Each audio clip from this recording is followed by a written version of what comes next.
and welcome everybody to Scythe and Shield, a GrindExp Diablo 3 podcast. Hi, I am Dr J Dredscythe, and I will lead you through adventures with mysterious people as we get underneath that BattleTag and, talk about the current events that's going on in Diablo 3 itself. So with that, I have been waiting to do this interview for a while. He is known by many names: Lord of the Red Wine, Baron of Snickers, but most of all, the Wizard. Well, maybe. Yeah. But all in all, this person inspired me to make this Diablo 3 podcast, this bucket of mud, in the first place. Also, with his tireless efforts of herding his fellow code joeys to bring the Diablo 3 community one of the greatest show-to-show podcasts I listen to and still do. And most of all, he still has fun doing it, which is can be a very tiring thing, but have fun doing this thing. I hate doing that. Yeah. So, with a whole lot more I could say, but hey, that's why we have this, I'm guessing, hour and 35-minute show ahead of us. Folks, I am humbled to allow to dashing strike in Nevik from the Shattered Soulstone Podcast. Welcome. Hello.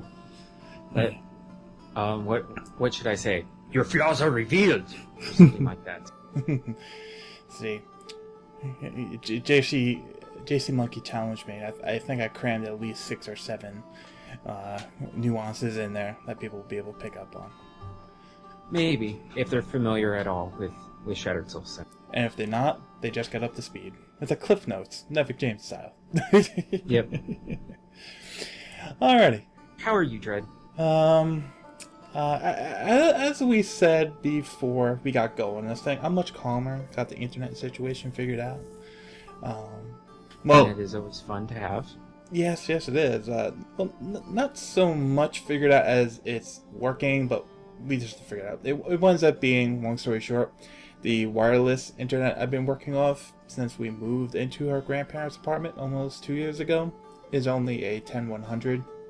There's no 1000 gigabyte, so that may be my issue right there. So, well, yeah. So while the grandparents are away, we are scheming to get better internets. They come back and they're like, "Why is everything so fast? I don't like it. It's too fast for me." And it's like, auto upgrade. Yes, it is.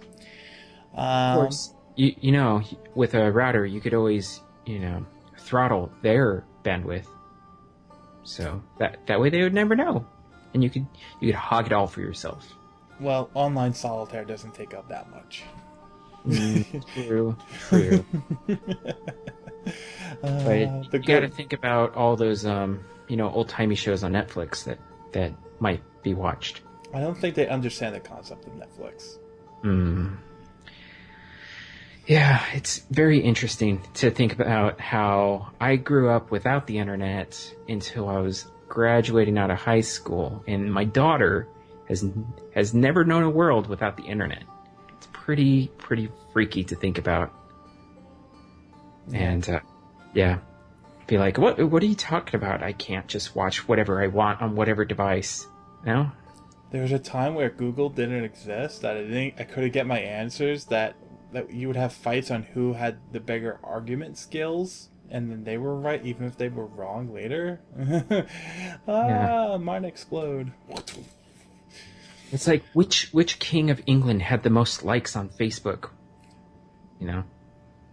Alright, that was a terrible joke. Let's move on. Let's talk about Diablo before I completely drive this show into the ground. We'll leave that in.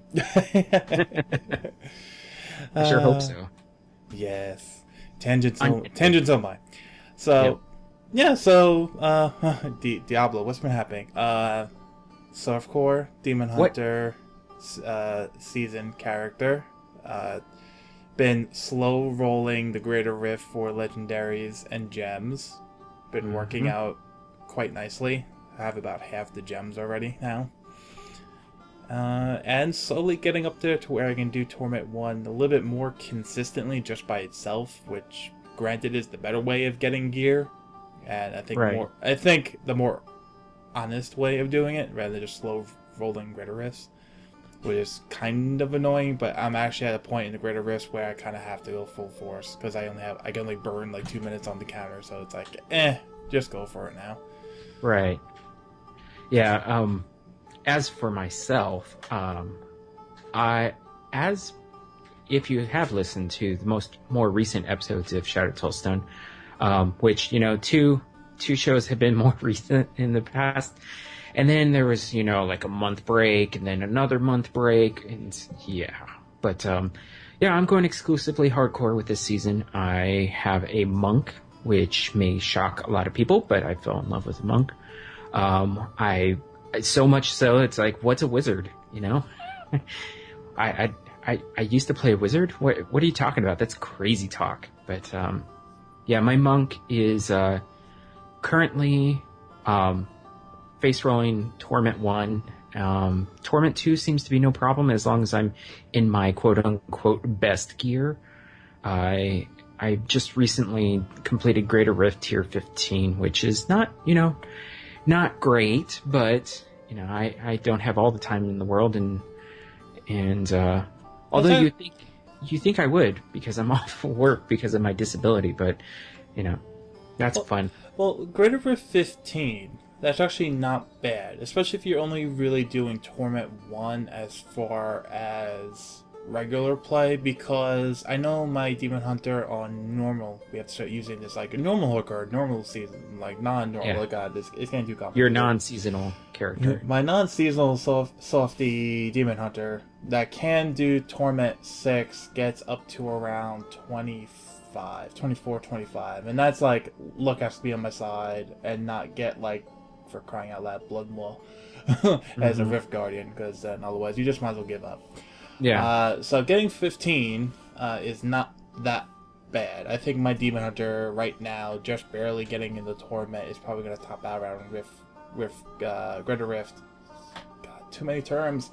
Greater Rift 10, and then I'm probably gonna. That's gonna be luck too. So, congratulations. in this gentleman's race of many we've had, you were ahead. Well, I've had more time, so. That's essentially what it comes down to. Who has more time or has been blessed by RNGesus, which I still haven't found a Ramalani's gift, and that's really driving me nuts because I have a flying dragon waiting for it, and then I just need some Sun Woko's gear and probably Ring of Royal Grandeur with crit chance already on it, so I can reroll something else off for a socket. And then do 3 legendary gems, which are completely broken. They are absolutely completely broken. Those gems are so... Oh, they are so powerful. I mean, they were designed in my... I would not be surprised if we get Torment 7 through 10 at some point. Because, like you said, Greater Rift 25 is approximately Torment 6, and then it scales up really fast after that. So it's going to be fun. I'm so excited. The number 1 monk on the hardcore season ladder is he cleared Greater Rift 19. No, not 19, 29. Sorry. So I'm about in the middle of the pack, but I was ranked I think 356 earlier, or maybe 358, probably lower now. But that's okay. I think I can do Greater Rift 16, no problem. We'll see. Alrighty. So, with that, without trying to talk too much more about the juicy stuff, let's not put the cart before the horse. Let's take our time getting there. Not too much. Not old man Kane style, Indian style for 3 hours. Yes, Kane, tell me your story.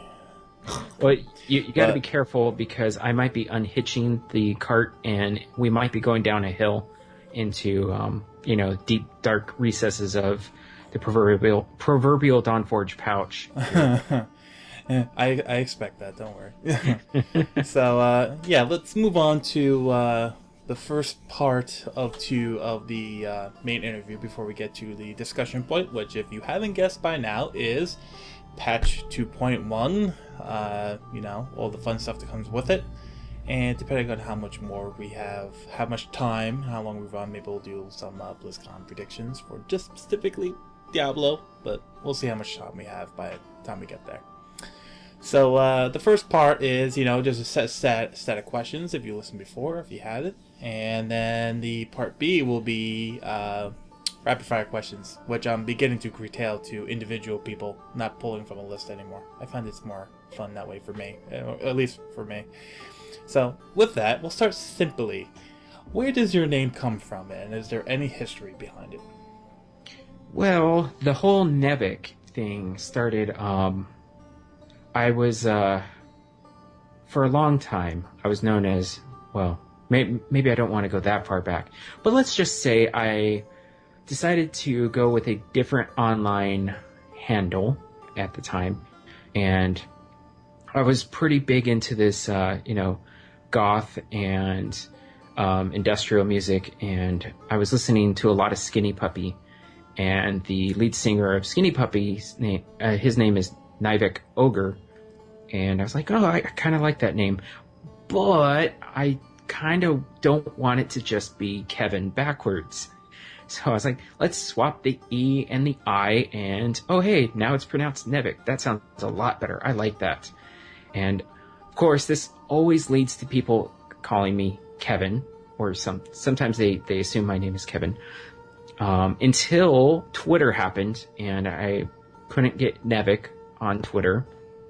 And I didn't want to do the whole, underscore Nevik, because I think that's a cop-out. So I decided, well, what am I going to go with? A buddy of mine from the Addicted podcast, man, I missed that show. I hope they come back. Cypher from that show, he jokingly said, what was it? I'm Rick James bitch, and so we adopted that to be I'm Nevik James bitch. So that's where Nevik James came from.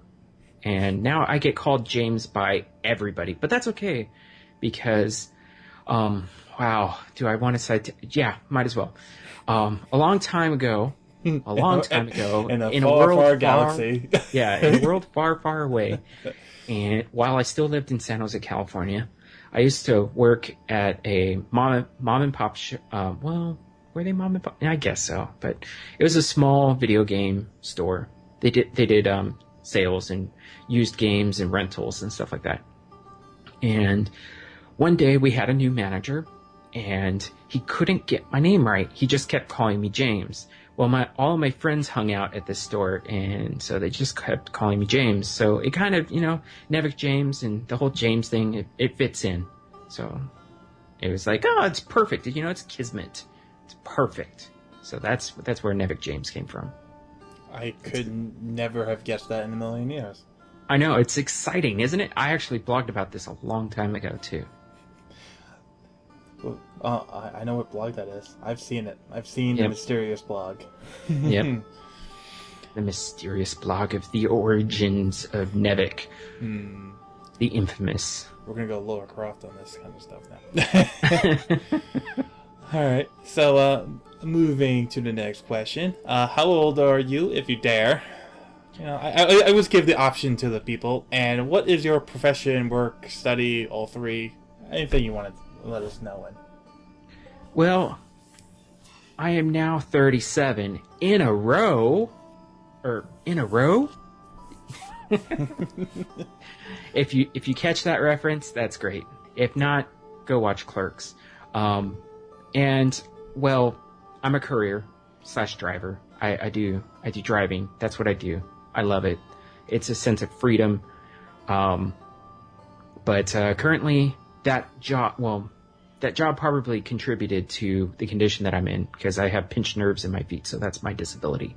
So I can't really walk too much. So that's nice. Fun. And when you have to power walk in San Francisco because parking is a pain in the ass in that city. You do a lot of walking, like almost 4 to 6 miles every day that you work there.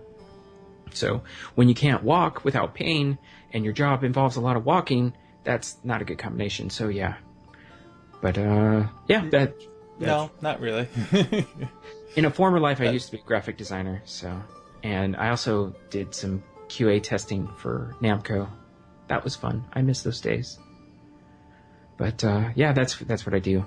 And now I'm a hobbyist designer and hobbyist podcaster, I guess. A man of multi-talents, to say the least. Maybe. Depends on who you ask. Hey, you're doing it, and that's half the battle. Yes. G.I. Joe. Yeah. I didn't want to go there, but you brought it there. G.I. Joe. I was a child of the 80s. You know? Yeah. I'm a little after. I will be turning the big 3-0 in January. So you're a baby then. All right. What was your first time seeing or playing Diablo, whichever memory is most prevalent, and was there any particular person that got you into it? See, now in my advanced age, I've kind of lost the memories of how exactly I found Diablo. I found it on the PC, the original Diablo. Okay, wait. So Diablo just manifested himself Yes. into existence with you. Okay. And I said, "Here's my soul. Take it. Just take it. I will give it willingly because you're so awesome." But no, I think it probably because of my my roots in Gothic and just horror. Like I like Gothic horror sometimes, and it looked cool, a game about the devil. But no, we don't want to call him. I mean, how lame would it be if they just called the game Devil? I mean, that'd be so dumb. So they named it Diablo, which was very cool. And I don't think a particular person... I think I just saw something, like maybe in a magazine, those ancient relics of years gone by. I think that's another thing. I mix everything up on my metaphors. I do that somewhat... I wish I could admit that I do it intentionally, but most of the time it's by accident. But yeah, I think I saw something in a magazine and I was like, oh, that game looks like it's perfect for me. And then I got into when I found out, oh, you know what? Yeah, I was like big into playing online games. In Diablo 1 you could play online, and I was I was one of those kids who knew how to hex edit. So I hex edited my file so that I could attack people in town and grief them. No, so you own those people. Okay, I got it. Yeah, well, I was young. I was impressionable, Yeah, okay. Well, yeah. I'll take that excuse. Yeah, it was fun. Just the whole idea of going down into the depths of hell, it was exciting. And just the whole layout, and yeah, it was for me. And I believe at the time I played as the warrior. Yeah, I think I played as a warrior. But then I started seeing like the awesomeness of chain lightning, and then I think I may have started as sorcerer. I don't remember. It's a long time ago. So. Mm-hmm. All right. Very cool. Yeah. All right, I think I'm going to keep the order of these two questions because one could kind of mix into the other, but I'm going to keep it the way it is. So, since your first time playing, from the memory and all that stuff that you do have, up until like yesterday, when you got the Ring of Royal Grandeur and all that fun stuff, or whenever the Shattered Soulstone community was. Yeah. What has kept you playing over the years? Like, what has kept you in Diablo all those years and kept you playing? Well, I pretty much jumped from Diablo to Diablo 2. I mean, because those came out pretty quickly after each other. And then Lord of Destruction happened, and I completely lost my soul to that game as well. Lord of Destruction, a lot of people don't remember. Like, they keep... With the rose-tinted glasses, they look back and they're like, oh my god, Lord of Destruction, what an awesome freaking game, it was perfect. Everything was perfect in that game. And then they forget that, it's been a very long time. They keep comparing Diablo 3 to Lord of Destruction, and the original Diablo 2 had a lot of problems. There was a lot of itemization problems in the original Diablo 2, which got fixed a year later with Lord of Destruction. So people look back and they're like, yeah, the game's so terrible. Well, this is going back in time a little bit before Reaper of Souls came out. And yeah, Lord of Destruction held my interest for, I don't remember how long. I think once the season started, I don't know. I think I just kind of drifted away from the game. I'm not entirely sure why, but I still have I have extreme fond memories of, finishing my work at the time when I was doing web design, and then, just playing Diablo 2 while I didn't have anything else to do. And then, I got married, and I don't remember why I drifted away, but then Diablo 3 was announced a long time ago, and I was like, you know what? If there's any game that could curtail my addiction to World of Warcraft, it would be Diablo. And the rest is history, as they say. I started doing... Yeah. So, yeah. I don't know. It's the whole idea of, the very next monster or barrel or corpse on the ground could drop what you're looking for is the carrot on the stick that keeps me hooked. All right. Yeah. That carrot. That elusive carrot. That carrot that you actually are never supposed to get, because if you get it, you break the game. Right. All right. So, I won't say this is a loaded question, but I usually ask only 6 questions, but I'm asking it here because I feel it fits the most. Where did the basic concept for Shattered Soulstone come from? And, like, a backstory, like where did it come from? How did you want to bring on, Brazia and Antonio and Jen? Like, just a quick story on how all that worked out. Just so all our viewers know. There, a long time ago, before Diablo 3 came out, I was in the All Things Azeroth chat room, and at the time, Medros was expanding his empire. As you might call it, his Dawnforge empire. And I was like, Dawnforge should have a Diablo show because Diablo's the greatest, right? And Medros was like, okay, why don't you host it? I was like, what? Okay, sure. Because at the time, I was doing a podcast called The Overlords, which was a lore-focused World of Warcraft show. And may it rest in pepperonis, but I wasn't a stranger to doing podcasts at that point, so I was like, okay, sure. I've listened to a ton of podcasts ever since I got my iPod a long time ago, and when I discovered, oh, hey, there are World of Warcraft podcasts, oh my god, this is the greatest thing in the world, and got hooked into listening to podcasts. One of my favorite podcasts was Control Alt WoW, and the reason was it was a very community focused podcast. It wasn't like you didn't go to this podcast, looking and seeking for, the elite tips on how to play the best, It was very story driven, like the experience, and that's more of why I still continue to play Diablo is for the experience of playing it.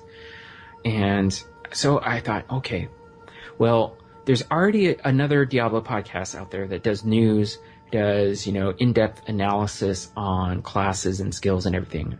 And I was like, I don't want to step on their toes because what they're doing is already perfect.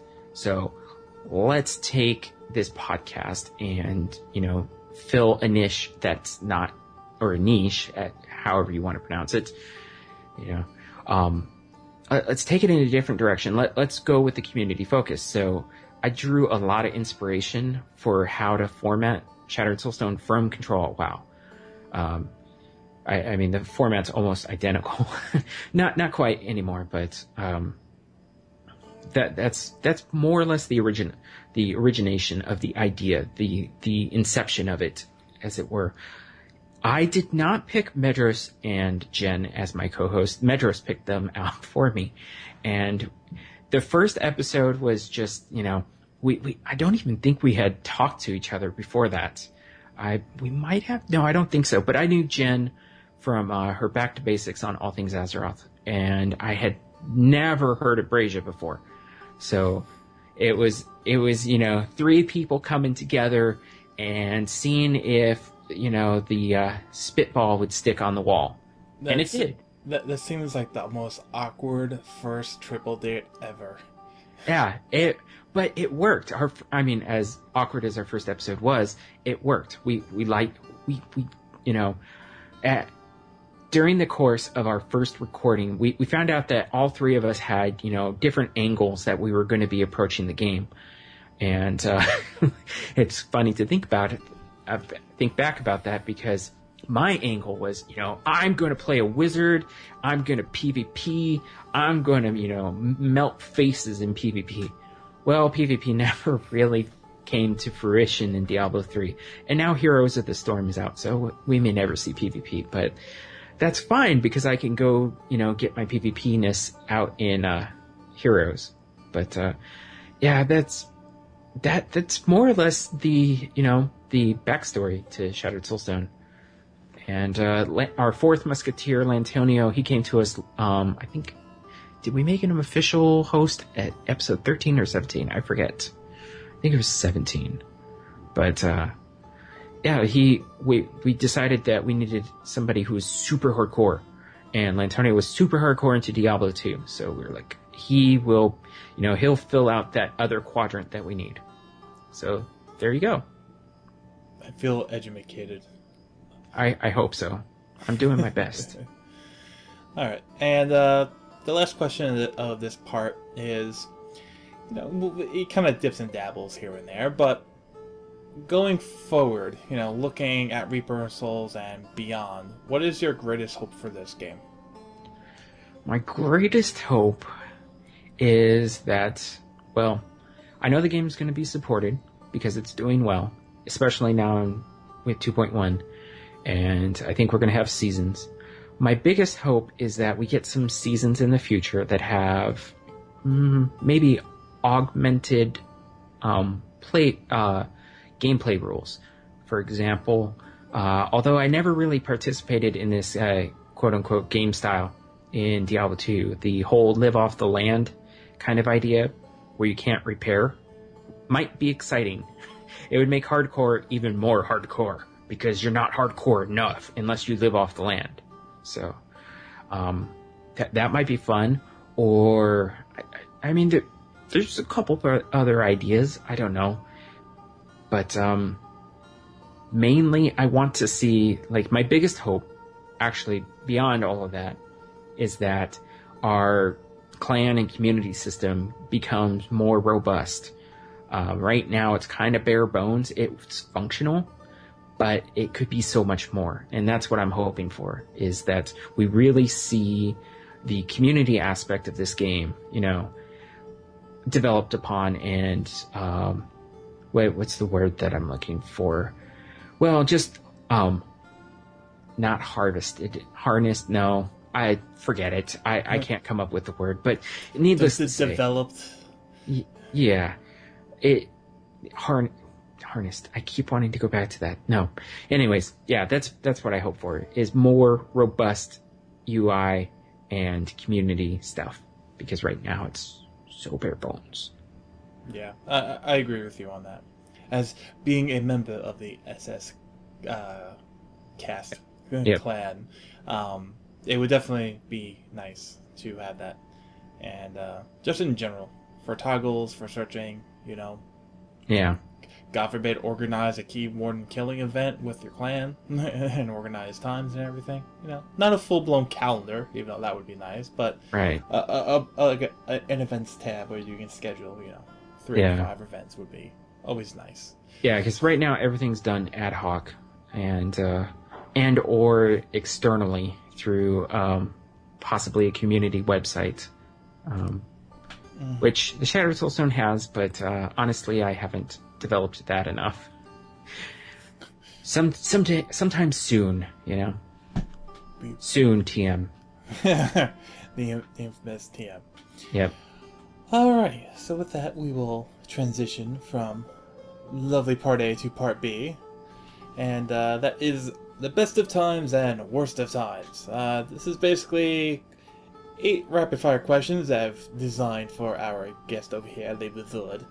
And basically, you know, good old try to get a laugh, try to get a dough, try to get a I don't know response. I don't know. This is where I try to challenge myself more and more. It worked well with 9pad. Well, as with detailing custom questions, so we'll see how well I do with you.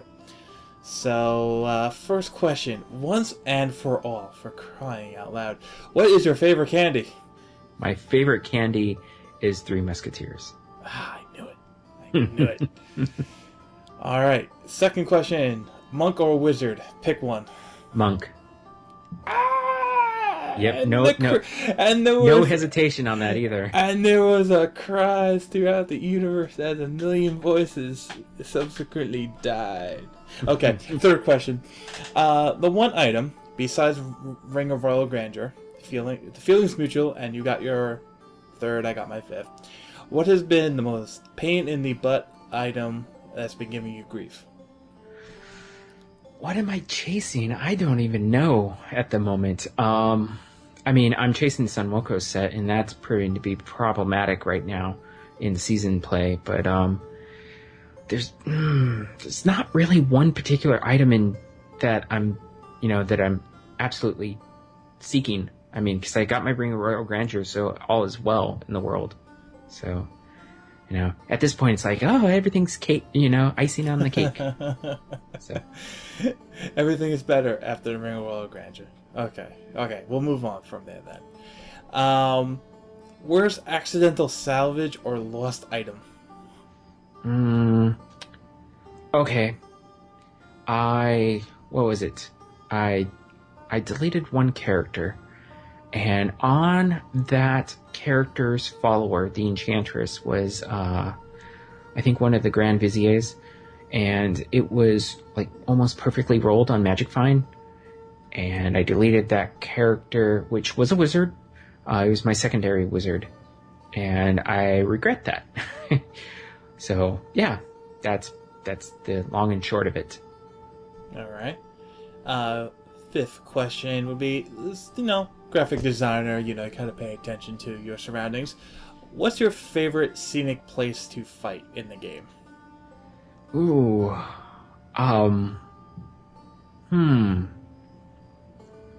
That's actually that's a tougher question than I thought it would be.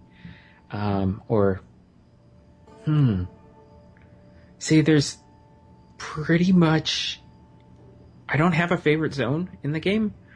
I mean, yeah, I really don't. There's not in any of the acts that sticks out to me more than any other. I think that's probably because my favorite zone in any game is in World of Warcraft. Okay, we'll stop with the WoW. We'll claim a Wyatt Chang and say every zone's my favorite, and we'll move on. I'll give you one more out. Okay. The reason I will answer this in a way that may not make sense, but will make sense at the end. Most of the time, memory imprints on me in terms of zones comes orally, and I typically don't listen to the in-game music while I'm playing Diablo. So because I'm not listening to that music, it doesn't imprint, like none of the zones imprint themselves on me, like because I always listen to in-game music when I'm playing WoW. So that's why I don't have a favorite zone in Diablo.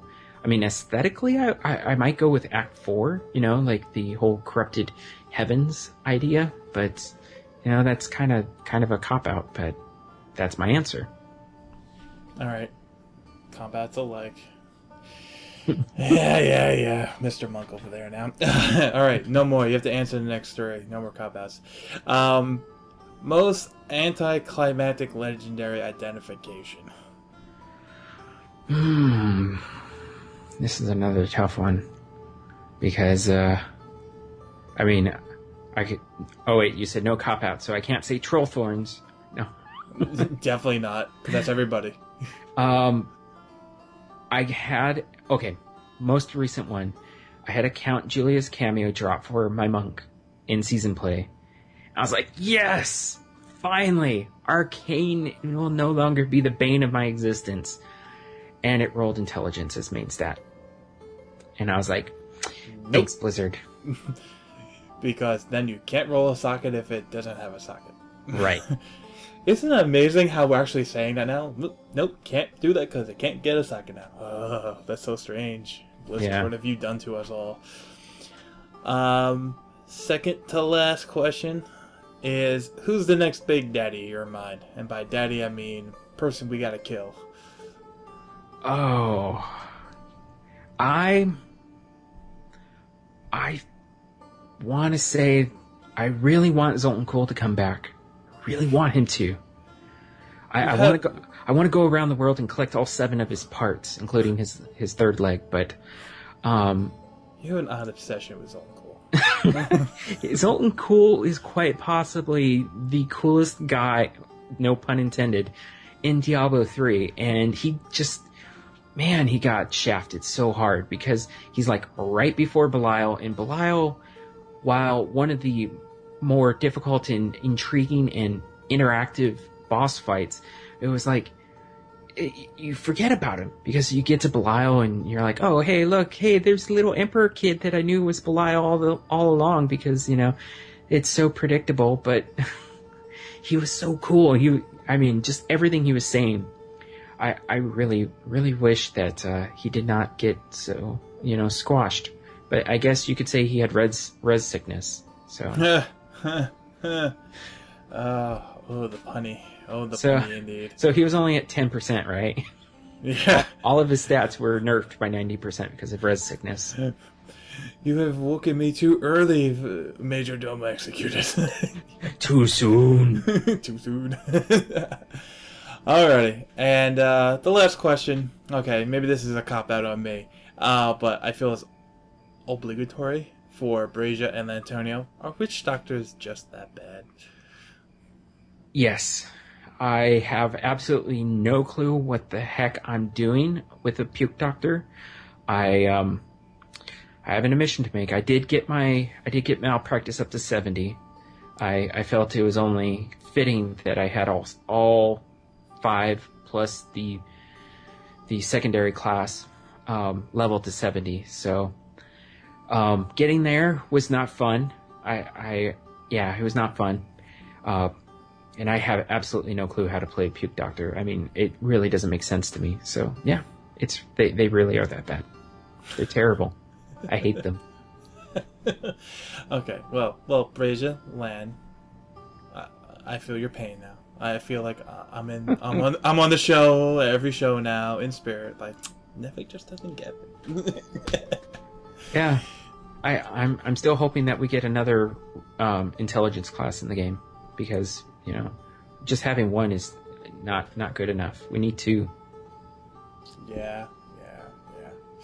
Alrighty. So that brings an end to the best of times, worst of times, and now at the almost 40-minute mark, we have now moved into the juicy topic that is patch 2.1, which, for a quick rundown, introduced seasons for hardcore and regular normal play.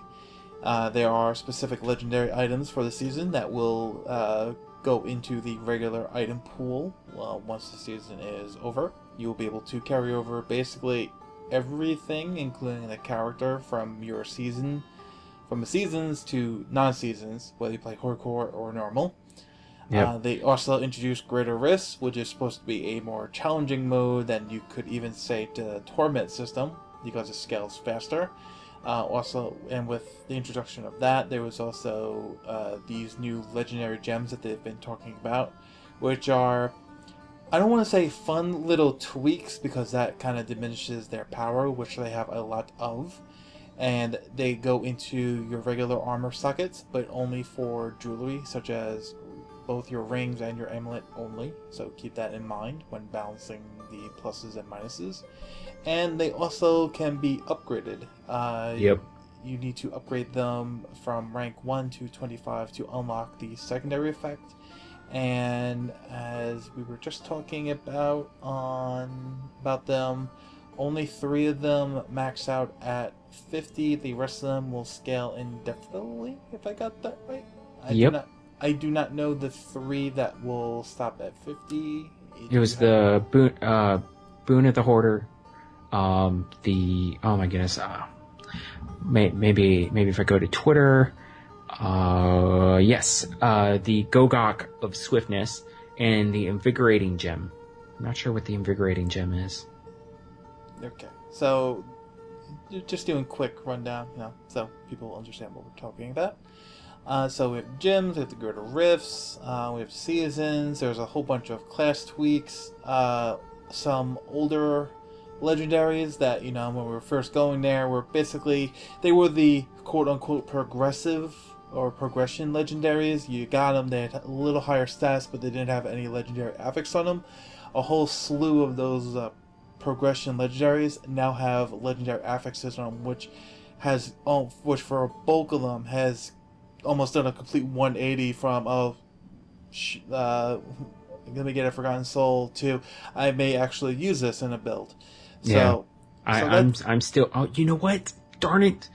I have a better answer now. The item that I'm chasing is a freaking Crudist boot for my monk. I love having 2 mystic allies. It's so powerful. So good.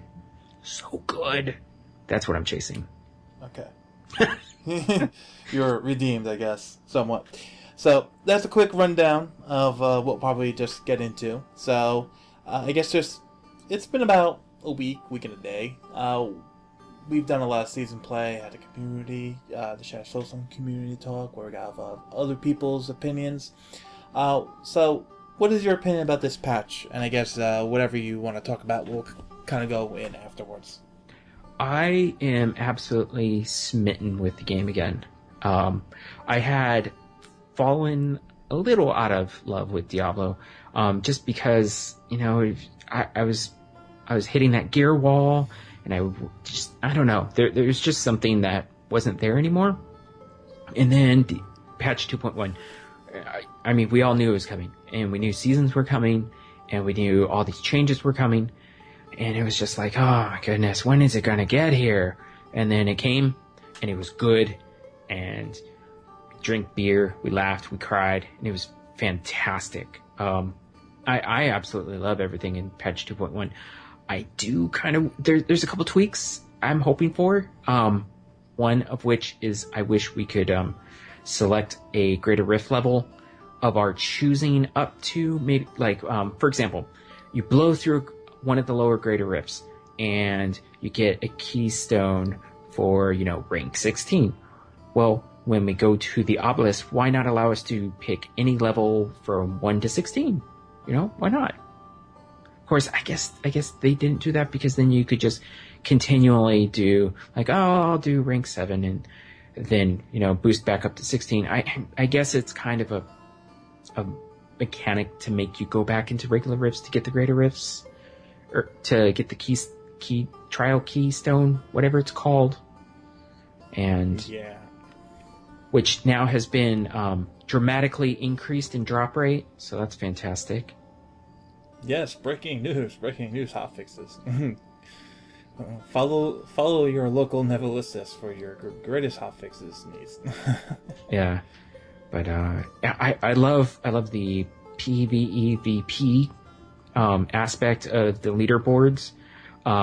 Maybe not so much on the softcore side, because I feel like there's certain cheese style gameplay that you can do on softcore that you can't really do in hardcore. And Demon Hunters, oh my goodness, sentries need to have life bars. It's just ridiculous. Sentries need to be fixed, because Demon Hunters are just absolutely destroying the leaderboards right now. So, but it's fantastic. And we didn't get any improvements on the clans and communities, but that's okay, because we knew that wasn't going to be in patch 2.1. But I love it. I love everything. And once I embraced the fact that legendary gems were specifically introduced to kill one of the trifecta stats on jewelry. And their power is worth it. It's very worth it, in my opinion. Especially once you get them up to rank 25, which maybe someday I'll hit on a gem. But yeah, it's great. I love it. I love everything about patch 2.1 so far. What about you, Dred? I want to keep it short because I want to touch on a few things you said. But overall, I generally love the patch. I mean, kind of the same way. Like, oh my god, when is season going to start? Am I an hour off? Like 9? So that's like midnight for me, or is that really 9 for me? No, that's really 9 for me. Okay, fine. I'll be there. Okay, I'm a half an hour late. I'm behind. I'm going to play software. Okay, fine. I don't care. I'm still in the season. It was like that weird pseudo, like, the game just came out again type deal, even though you knew exactly what you were doing. It was almost like you had purposely put horse blinders on yourself, and you're like, no, I'm just playing the game, fresh character, la-da-da-da-da-da-da. And it was exciting. Like, I was using, as I said on your community thing, it was nice playing a Demon Hunter from the beginning because I played the Demon Hunter in vanilla. I mean, I leveled the Wizard to 60, and when Wizards couldn't do anything in Inferno, I went directly to a Demon Hunter because they were the next closest range class that I felt I would like. And I got that up to 60, and that was actually my first Inferno character. So I guess Demon Hunter was more my blood than my Wizard from the beginning. Like, I want the Wizard to be good, but it wasn't good then. Like, they only had the broken build, which eventually got fixed, so Demon Hunter. So that's why I chose Demon Hunter. Wizards had 2. Be fair. They had 2. They had Archon and they had CM. Well, Archon was later on. I'm talking about, like, you know, that real and, like, federal pound me in the beep. Bit, like, when it was, like, mad. Like you, if you were hardcore, you knew you were gonna die, so you just didn't try. But no, it was refreshing, like using Impale, discovering all the new runes of skills I hardly use, and using them, and they were actually quite effective. It was a nice change, like, you know, not having gold and going, oh my god, I don't have my 2 billion gold. I know, boohoo, 2 billion gold. Wow, cry me a river, shut the fuck up, Dread. Yeah, so it was all fun, like getting that first vault again with the goblins, trying to get one so you actually have money to play with, so you can level up your gens, and you can do your first transmogs and your first, more importantly, mystic revulls. It's all been fun in the season play, and I probably will do a season horrorcore next season because I want to do a specific non-sentry yet full force pet build with a Demon Hunter to see how good I can get it. So if sentries do happen to get nerfed one way or another, I have a backup Demon Hunter build in the wings. So that's my impression, and I'm going to use that transition specifically kind of about the Demon Hunter, but something I want to get into more specific than I could before about their balancing ways. Now everyone's saying the Demon Hunter is outperforming and and everyone is looking to the greater rifts as a analytic, which is fine. In a perfect world, that would be fine. But we're playing a video game with 6 different classes, whether you like to admit it or not, Nevik. There's 5. There are 5 classes! And that was my Patrick Stewart impression. Okay, so the 6 it's okay, so the 6 classes that we have, 2 are int, 2 are int-based classes, 2 are dex-based classes, and 2 are armor-based classes. Strength classes, sorry. They all have their own very unique different play styles. Some are range, some are close, some rely on a whole mix of skills, some can get by with, you know, a few. Some of them require a lot of self-buffs, while the others just, you know, run in there with a whole bunch of damage abilities, and they have their fun. So it's very hard, as I've been thinking about this over the last week or two, for a developer to balance this. And I think to some degree it's a little bit beyond us in the community because it's not our job, and we're going based off of emotional first person perspectives to really, like, you call a spade. Because my biggest grief with the Demon Hunter, okay, the Demon Hunter, the M6, the Marauder 6 set, is, I think, a overachiever in set design, because you get your decks, you get your companion, you get now all your companions, which means you get all their abilities when you click the button, and then you get your sentries now expend your spenders. So you put on 2 spenders, and they do the normal damage, and then you can give your sentries the rocket runes. Now your sentries are shooting virally. They have homing rockets coming off of them, and they're shooting 2 different spenders. So a sentry is essentially a copy of you times 5 if you have the bombardier quiver, and you use custom engineering if the correct passive going. So you essentially have 5 copies of you, and your pet army. And that's all coming from basically one really well designed set, 1 passive, and 1 quiver. That, comparing that to any other set combination with like 1 legendary and 1 passive for any other class, is pretty hard to find. Like the Witch Doctor was like the other great pet class until, their pets could be killed. Yeah. But stemming from that viewpoint, could you wait before you jump off onto that? Could you imagine if that 1 gem that made the pets invincible had not been nerfed? It would break the system, because wouldn't you just continue spawning sycophants like crazy? Which doctors would be, clearing Rift 100 probably. They'd be doing it, and they'd be crashing the servers left and right at the same time. Yeah. But I think we always have to view balance in a vacuum of, not a vacuum of the classes, but a vacuum of no emotion. And you kind of look at it like this. If you give sentries life points, basically that build dies instantly, because then the sentries are just going to be taunt objects. They're going to die. So what's the next feasible Demon Hunter build? It's the one I'm going for right now, where it's basically 4-piece Gnats, 4-piece Marauders, and with fitting in the cloak of the I can't say the name, but it basically allows you to have 3 wolves instead of 1. Man, and a Tasker and Taskers for gloves. It hurts me so much, but I really want the Gnats 4-piece, because Rain of Vengeance is really strong, and reduce the cooldown of Rain of Vengeance for by 2 seconds for every enemy you hit. Yeah, I'll take that.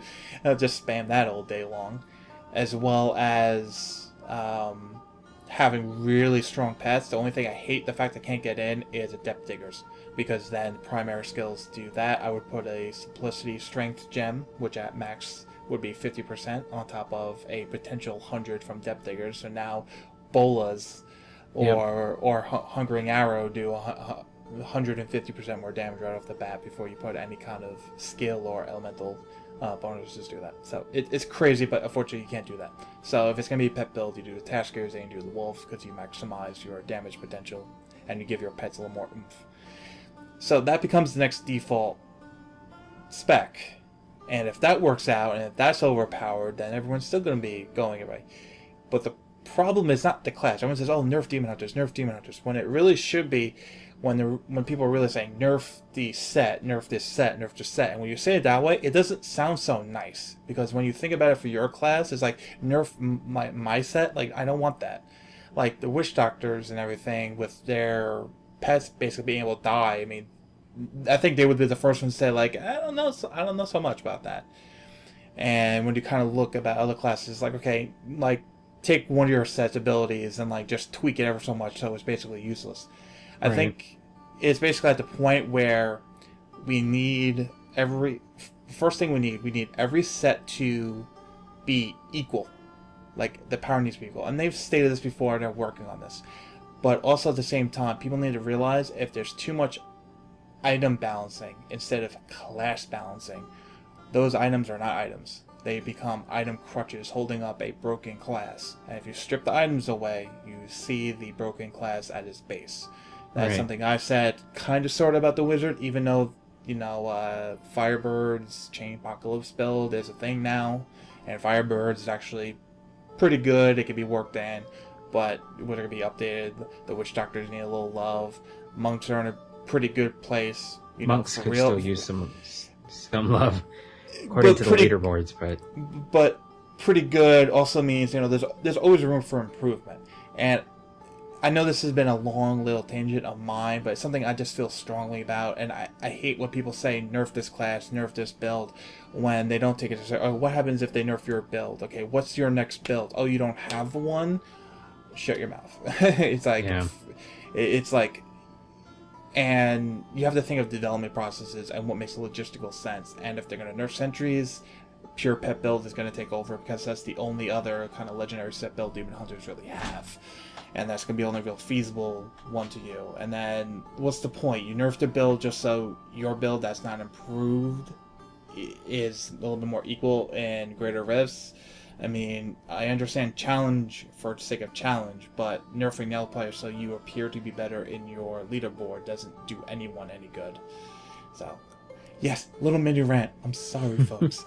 But we will talk about other stuff. There's something I've been feeling strongly about, and a bunch of people in the community roundup, and just everyone has just been talking to Demon Hunters, and I felt I needed to come to a sort of sane logic on how to approach balance. So I will let you talk a little bit more about greater rifts, or just call something out at particular that's been near and dear to you over the last week, and you talk a little bit about it. What you think about, what you think can be improved about it in the upcoming inevitable patches like 2.1, 0.1, 0.2, 0.3, whatever. Well, I mean, I would like to say that I would like to see some more consistency in greater rifts, how they're generated. But I mean, if you get, if RNG is just not on your side and you get a terrible greater rift, well, then so what? It's like, this isn't a game where you just play once. If you want to be on that leaderboard, you have to be willing to put in the time to hone your skills, hone your build, hone your items, chase those perfect items. And it's over time, RNG works itself out. So, I mean, it sucks to get those greater rifts where you're going la da da. Oh, hey, look at that! There's a spider on the ground, but it's not actually a monster. And then you're like, okay, where's the monsters? Okay, oh, now it's been 20 seconds, and then you're like, oh, great. And then you finally find a pack, and you're like, oh, perfect! It's corrupted angels, and they're champion or elite or something. And yay! Oh, hey, look, now there's anarchs. Wonderful. But it's like white flag.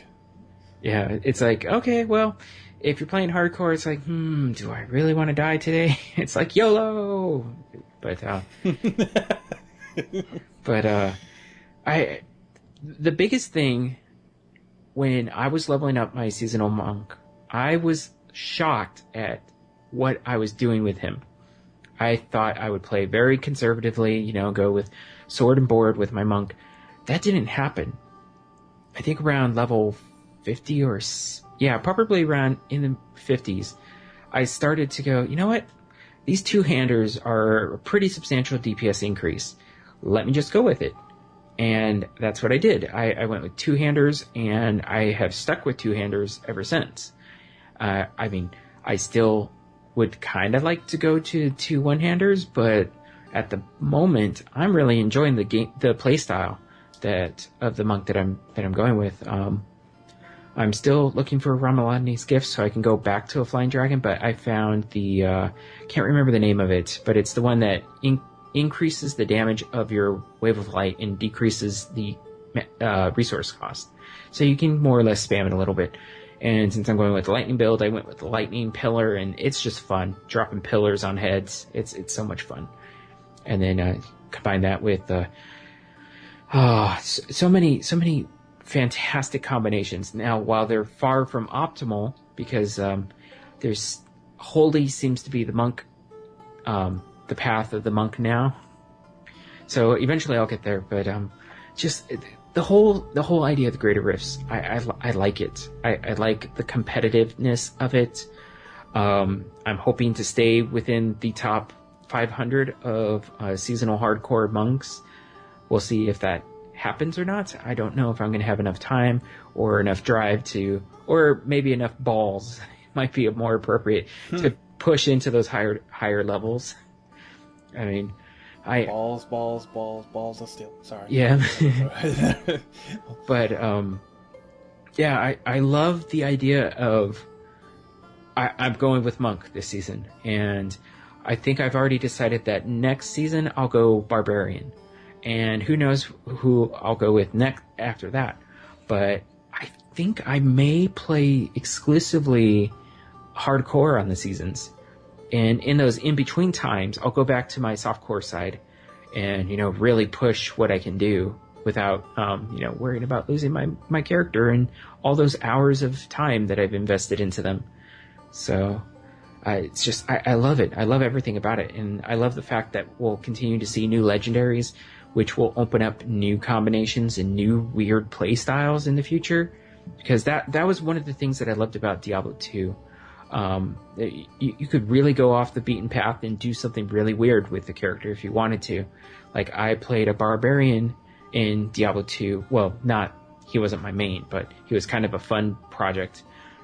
He had 2 wizard spikes and just did nothing but shouts, especially the one that stunned enemies around him. It was so much fun. So much fun. So yeah.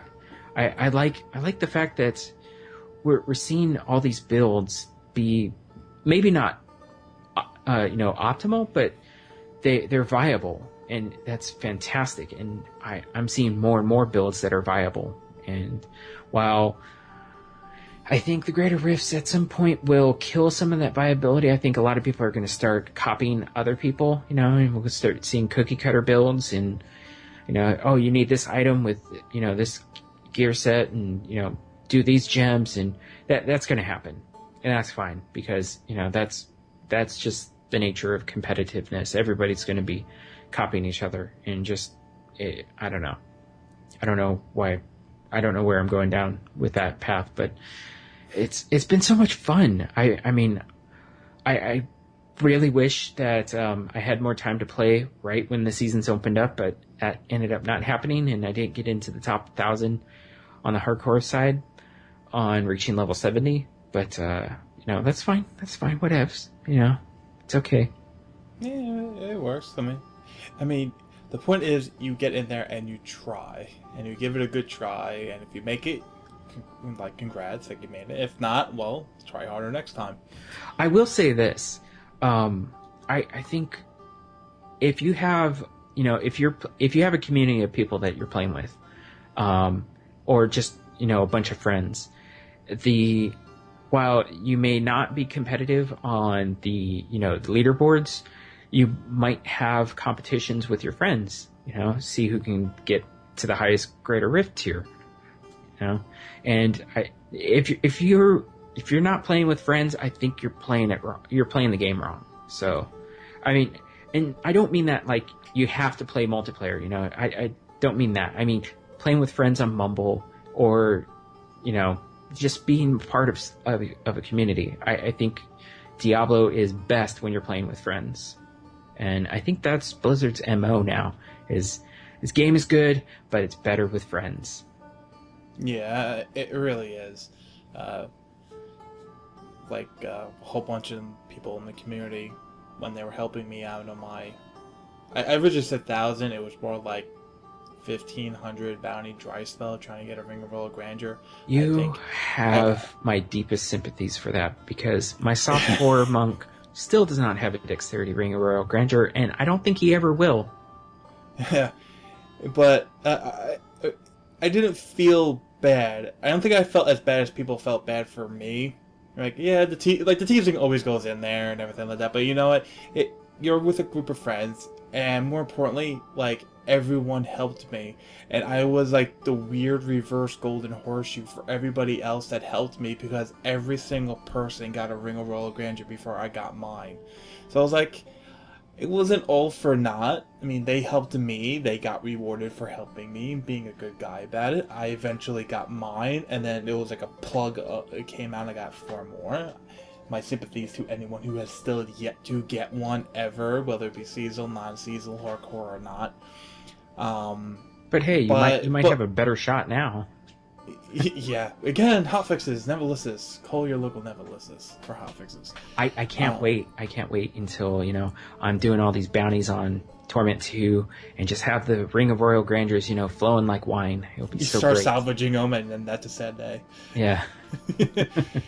But no, you're right. It really should be played with friends, just so that your friends keep you in there, keep the competitive aspect in there, even just between you and your friends. Which again, you could do on the leaderboard. You can do your friends. Yep. And especially with the Ultimate Evil Edition that they just launched. Was it really last week, or was it 2 weeks ago? Yeah, 2 weeks ago. Yeah. And that they emphasize 4-player. It's so couch co-op and everything, and everyone seems to like it and really enjoying it, and they have patch support, so they're supporting it there, supporting on PC. I mean, all around they're doing really well with it. So with that, you touched on something that I'm trying to pull out like Dumbledore with a memory.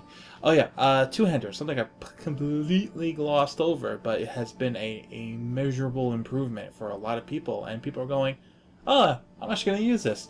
So, since I'm a demon hunter. Two-handers, don't get any, can't use them. But in your experience with two-handers since the patch, how drastically improved have they gotten? They're definitely worth using. Especially if you're leveling, they pretty much outclass going with two one-handers if you can wield two one-handers. I haven't experienced it with the wizard yet. At some point, I promise people I will go back to the wizard. I honestly, I still love the wizard. The wizard I still identify as my main, but right now I'm on a monk kick and it's so good. Actually, you know what? The wizard lovers, you might actually want to be worried. But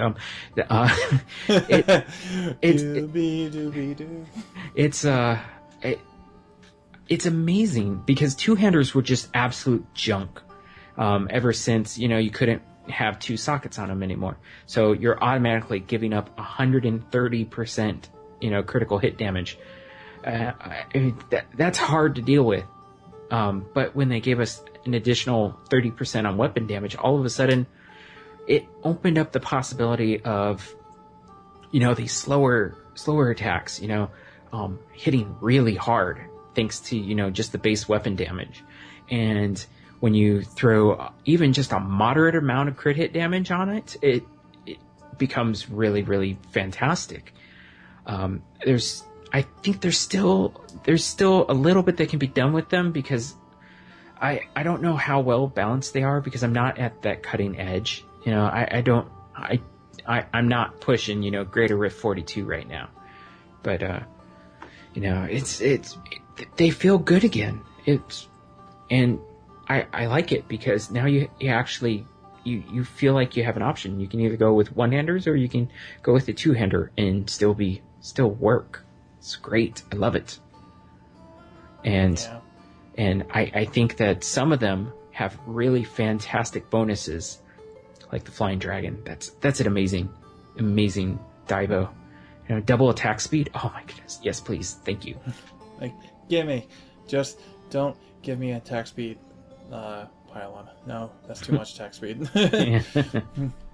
I'll generate it really quick at least, and I'll also expend it 4 times faster as well. Yeah. Oh, well.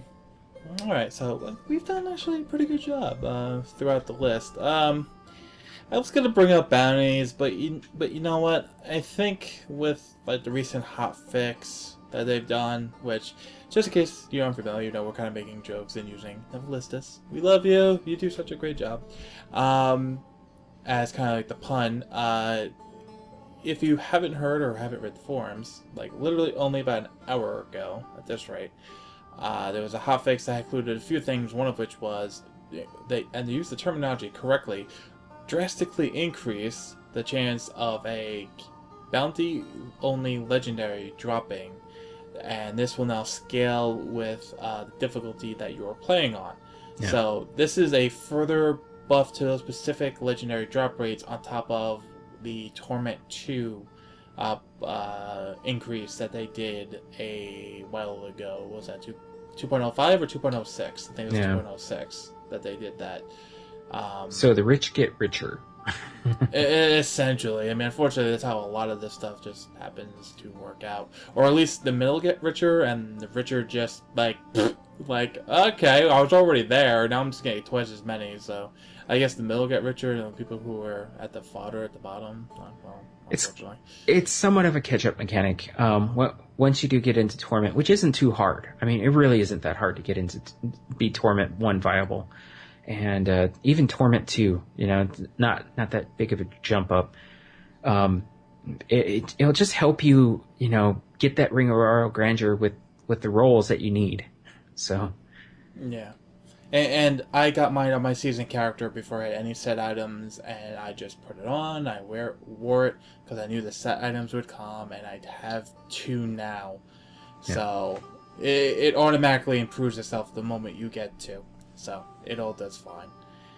Alright, so yeah, I think that pretty much covers everything with patch 2.1. We're not too long into it. I think we can squeeze those BlizzCon predictions in for at least Diablo 3 only. We don't have to do all 5.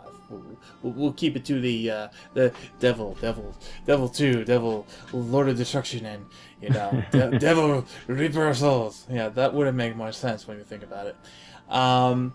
So I guess in reference to this BlizzCon coming up, and Gamescom being basically Ultimate Evil Edition bonanza, yeah, and PAX Prime not really having anything, what do you see the possible outcomes for BlizzCon? Like either percentage-wise or just what's more likely than not. But have a little fun with it. I would, figuratively speaking, say that the chances of the next Diablo expansion being announced are pretty high. I would say maybe 60-75% chance. I base this off of some of the comments that Wyatt Chang made in the Tavern Talk, because they're looking to fix the synergy between critical hit chance and critical hit damage, because it breaks absolutely everything in the game. And they can't do it without introducing a massive sweeping change. And those are pretty much, outside of, some of the massive sweeping changes that we got that were absolutely necessary in Diablo 3 Chocolate, as I prefer to call it. We're going to see it in an expansion, because the experiment of removing critical hit chance from a few items, and the whole, like, they couldn't get rid of the trifecta on jewelry, because people would just wear their level 60 trifectas because the synergy. Pretty much. So they had to keep that, but I think they might be able to finally find a way to break that. And although they sort of have done it with the legendary gems, so that's exciting. But yeah, I'd say we're going to get another expansion, and we're going to go find the pieces of Zoltan Kulle. Actually, no, I don't believe he's going to be the boss. It's heavily hinted at. Spoilers, people, if you somehow haven't completed the game yet, and I'm speaking to you, Medros, if you're listening to this, you need to go do that. Come on. Malthael's not that hard. Actually, you know what? He's stuck on the battering ram. He can get past that. Come on. Come on, Medros. It's not... Granted, that is an awesome part, so that's really the best spot to be stuck on. Yeah. I think we're going to go up... I don't think we're going to go up against Tathamet, because if we did that, that pretty much ends the Eternal Conflict.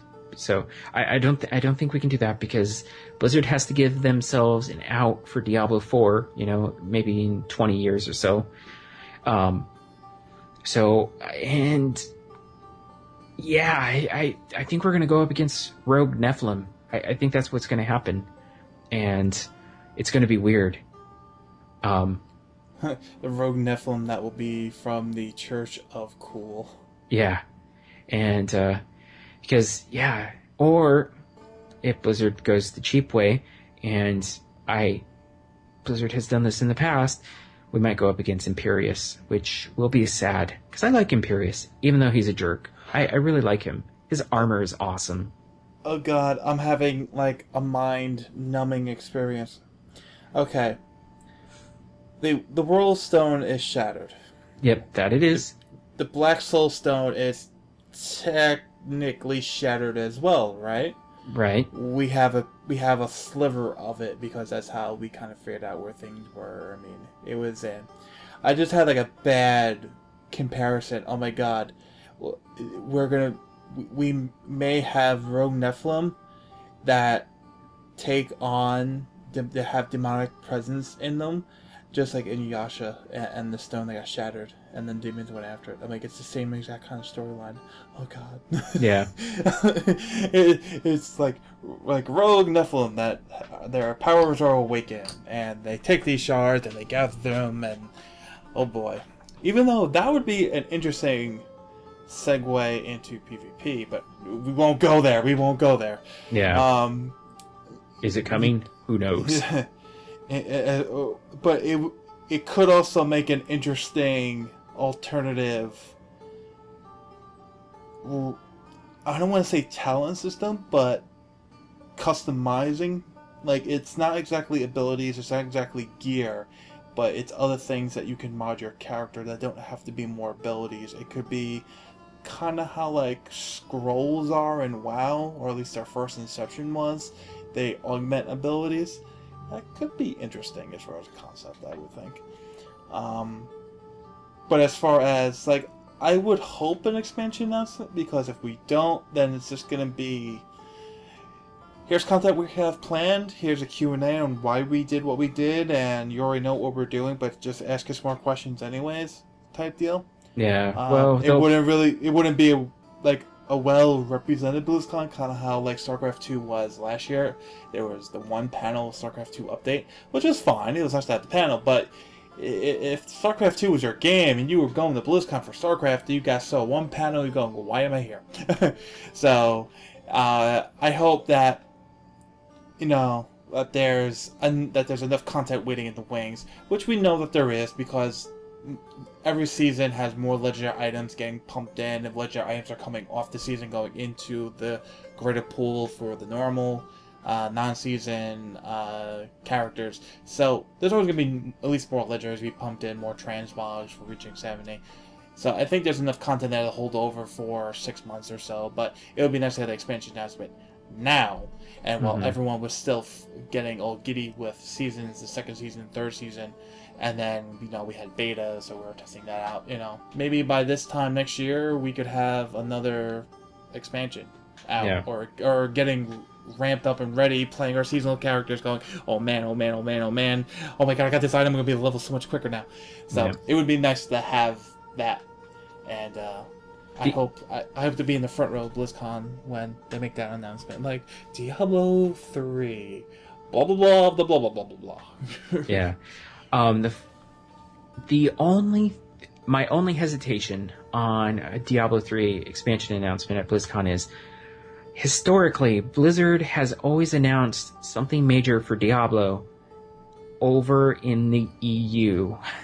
They have not announced anything drastically amazing over here in the States. So I don't know.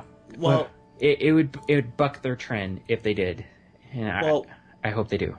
Well, I agree with you, because there was a worldwide invitational back in, 2008, that Diablo 3 was announced, and it was Gamescom last year? Yeah, last year. Last year, that Reaper of Souls was announced. But Gamescom this year, they were pushing Reaper of Souls on the Ultimate Edition along with Warlords of Draenor, because that gotta sell. That gotta print that money. They need that WoW money, so that's what they were pushing, along with Hearthstone, Curse and Naxxramas. They're pushing that money. They're doing what they need to do marketing wise. So there's really no room for any kind of announcement, because it only would have detracted from the other ones.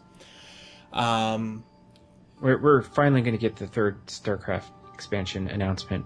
Oh, I hope we do. I mean, that's not Diablo rated, but that has to be. If it's not, I'm going to be like heartbroken and be like, my poor Protoss, doomed to not return the Ire and take it back and continue suffering for another year. But also, I feel last BlizzCon we didn't get an announcement of anything. Well, we already knew. We knew what we got at BlizzCon is what we knew from the data mining. I mean, that's how equivalent it was. But also last year was so jam-packed, even if there was supposed to be a double announcement, if there wasn't an expansion already announced, it probably would have happened at a Gamescom anyways, because BlizzCon was so packed this last year. This BlizzCon, not so packed.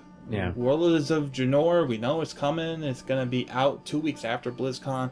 Hearthstone, we may get another adventure, but that's not big enough to carry the whole BlizzCon, or at least that's in my opinion. I mean, it's great, it's huge, it's only getting bigger, but it's not enough to carry the whole BlizzCon as far as big announcements. Heroes of the Storm, probably going to... I didn't want to do this, but I'm doing it. Open beta. It's to prove a point. I'm thinking closed beta, beginning of next year, be open beta. Yeah. And then, so the only really is Diablo 3 and StarCraft 2. StarCraft 2 give us an expansion that could be potentially big enough to carry BlizzCon. Well, but it would be nice to have Diablo 3 have two more games with 2 expansions in the works and announced in the works, and then next year will be the next WoW, and will be something for either Heroes or Hearthstone or in the works, or for crying out loud, maybe even Titan, if we are ever so lucky in our lifetimes to ever hear about this, even if it's still active as a project. Yeah, Jay Wilson's working on something, so that's the wild card. I have a feeling that it's nowhere near ready for the limelight, but yeah, that's probably what Jay Wilson's working on, Project Titan, which went back to the drawing board probably because of Destiny. And it's funny, remember that trademark for The Dark Below? That's the name of the very first Destiny quote-unquote mini expansion. So a little salt in the eye. So if you see a weird trademark, it could be Destiny now. So yeah. So and the thing is, BlizzCon last year being my first, pop the cherry, with you there, with Jade and Melkor and the whole SS crew and more from the community being there. Unfortunately, you're not gonna be there. No, I'm gonna miss you. I wish I could be. And a few others I think aren't gonna be able to make it, but BlizzCon really is about the community experience and who you meet there, who you talk to. So I'm gonna have a ball anyways. And I just hope we get fun announcements, more content, and everything works out. Yep. So, Diablo PvP, aka Heroes of the Storm. Oh god. If they announce PvP for Diablo and it's somewhat playable. If it was somewhat playable and it's active, that's fine. If it's the same stuff we had like 3 years ago, there's gonna be riots. So, like Canadian hockey riots. Yeah, I went there. Yeah, so we're getting pretty long in the show. I'm glad we got the BlizzCon thing in there, but we're getting pretty close. So with that, I will leave it to you for any last remarks, and most importantly, plug yourself, plug Shattered Soulstone, go wild, do everything. Yeah. Well, I am loving Diablo again. In fact, it's kind of prematurely ended my little tiff on the side. My little, yeah. I was cheating on Diablo with Guild Wars 2, and that's kind of ended since 2.1 came out. But yeah, everything that I want to plug. Well, main thing is Shattered Soulstone, which you can find at shatteredsoulstone.com, and on Twitter, which is at ShatteredStone. I also do I sort of do heroically random every now and then with Rillandune, my arch nemesis. Wait, no, he's not. He's my best friend, I guess. And I think we're going to be recording. Finally going to record again. I think tomorrow. I think maybe we'll see. And that's pretty much all that I really want to plug because stuff, life. It's awesome. Yeah. Except when it's not. Right. All right. So, you've been listening to Scythe and Shield number 8. Oh, no, not number 8. I'm jumping ahead. Number 7. Whoops. With Nevik from the Shattered Soulstone. You can find this and many others at GrindExp.com. You can follow us on Twitter at GrindExp, as well as on the YouTube channel and just everywhere. Just search for GrindExp. You're bound to find it. And I'm so happy to announce, finally, all of Scythe and Shield, as well as Grindcast, and soon to be Ramsey Rumble, her stone, will be. Why'd you have to bring up that filth? Will finally be available for use. Finally on iTunes. Yay! And Stitcher. After that, Stitcher. Once they finally improve it, yeah. So we will finally be a legitimate podcast. It's exciting. Yay. It is. It's awesome. It's a hell of a lot of work, but figured it all out. So we will finally be available on all those platforms for nice, easy downloading and your convenience, because you, our happy little listeners, are who I need to make happy, who I need to love, coddle you to bed with a Bible. Okay, this is getting too weird. We're just gonna stop that right now. Yep. All right. So make a quick work of things. Thank you for joining me, Nevik. It's been a pleasure, and it's awesome to finally have you on here. Man, it's been terrible. I'm so upset that I it was a waste of time. No, I'm just kidding. It was fun. It's the suck. No. It's like the Wizards, Ooh, sore. I'll remember that one. All right. So, thanks for listening, everybody. Have a good night.